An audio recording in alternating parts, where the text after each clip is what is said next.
ನಮ್ಮ ಮರೆಯಾಡಿಸಿ ನಮ್ಮ ಪಕ್ಷವನ್ನು ವಹಿಸಿ ದೇವ ನೀವು ನಮ್ಮ ಮೇಲೆ ಇಟ್ಟಿರುವ ಪ್ರೀತಿ ಭಾರವಾದುದು ಪರಮಾತ್ಮ. ಧರ್ಮನಂದನ ಪರಮಾತ್ಮ, ನನ್ನನ್ನು ಇಷ್ಟೊಂದು ಹೊಗಳಿವೆ ಏಕೆ? ಕರ್ತವ್ಯ ಪರಿಪಾಲನೆಯೇ ನನ್ನ ಮುಖ್ಯ ಉದ್ದೇಶ.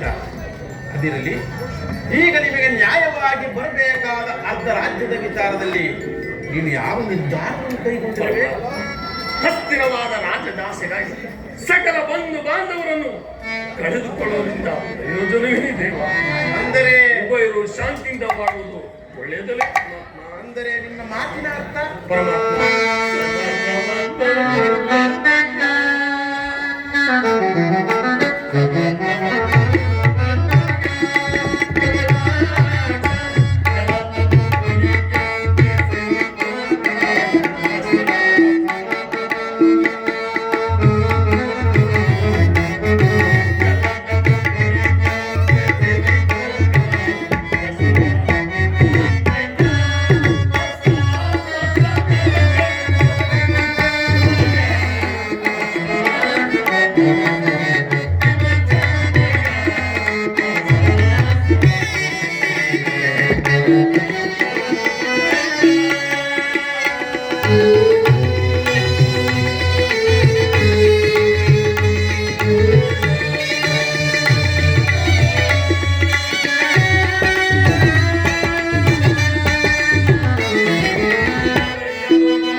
ಸಕಲ ಬಂಧು ಬಾಂಧವ ಪ್ರಜಾಕೋಟಿ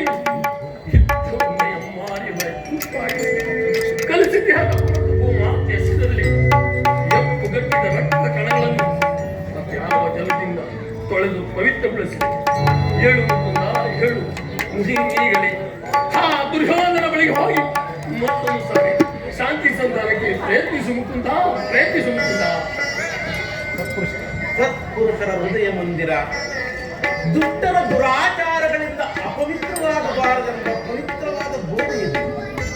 ಧರ್ಮನಂದನ, ನಿನ್ನ ಮನದ ಅಭಿಪ್ರಾಯವೇನು ಧರ್ಮಸಮ್ಮತವಾದರೂ ಇದಕ್ಕೆ ನಿನ್ನ ಸಹೋದರರ ವಿಮತ. ನಮ್ಮಗಳ ವಿಮತಕ್ಕೆ ಅಕ್ಷಯ ಕಂಡು ಕಂಡು ಸುಲಭಾರವಾದ ಕೋಟೆಯಂತೆ ನಮ್ಮನ್ನು ಭದ್ರವಾಗಿ ಬಳಸಿ ನಿಂತಿದೆ. ಅದನ್ನು ಭೇದಿಸಿ ಮುಂದುವರೆದರೆ ರಾತ್ರಿ ಮತ್ತು ನಮ್ಮ ಭಾಷ ನಮ್ಮನ್ನು ಬಂಧಿಸಿದೆ. ಚೇಚೆ ಕೊಡಬೇಕು ಈ ನಮ್ಮ ಹೇಳಿಕೆಯನ್ನ. ಭೀಮ, ನೀನು ಸಂಧಿಗೆ ಸಮ್ಮತಿಸಿದಂತೆ ಇನ್ನು ಅರ್ಜುನ ವಾಸುದೇವ, ಅಗ್ರಜನ ಮಾತನ್ನೇ ಅನುಮೋದಿಸಿ ನಮ್ಮನ್ನೇಕೆ ಸಜೀವಿಯಾಗಿ ಕೊಲ್ಲುವೆ? ಆದಿಯಿಂದಲೂ ಅಪಮಾನ